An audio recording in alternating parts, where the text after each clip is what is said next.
A man who also knows how to represent this part of Tasmania is Michael Ferguson. Michael Ferguson, give him a round of applause, of course, the former Deputy Premier. How are you, mate? Yeah, really good. Good.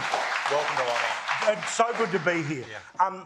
That gorge is not 14, not a 4-hour drive. It's 10 minutes out of town. I love that at Launceston, in any particular direction, you can have a change of scenery, a new thing to do. You can spend much more than just a weekend here. That gorge in particular is just beautiful. Yeah, you can go to the gorge, you can go to the mountain, you can go to the beach, you can go to the river, you can go to the wilderness, within 20 or 60 minutes of the city.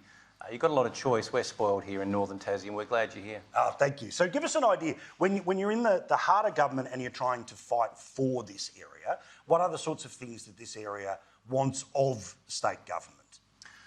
People in Northern Tasmania want government to focus on their everyday needs, desires, the goals they've got for their families. They're less interested, in my opinion, on what peak bodies and so-called stakeholders have got to say.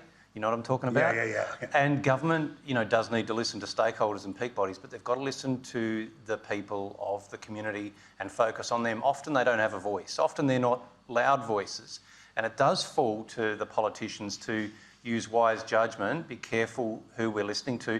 Don't just go into Parliament repeating what the last person said to you. Go and listen to the people in the supermarkets, in their homes, in their churches, in their schools. One of the many things that I'm sure is deeply frustrating if you are in front of the process, but the thing I love most about Launceston, Bass and this area in particular is they're not afraid of getting up in your face, right? No, they'll do it.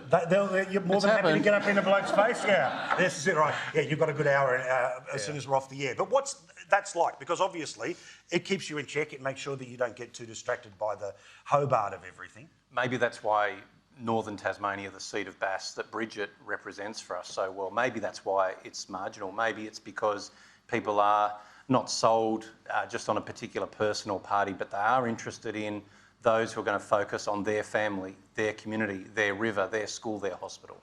So in terms of all of those competing interests, again, the sense of Tasmania from outside of Tasmania is that there are often sort of these tectonic plates that at times are not necessarily pushing in the right direction.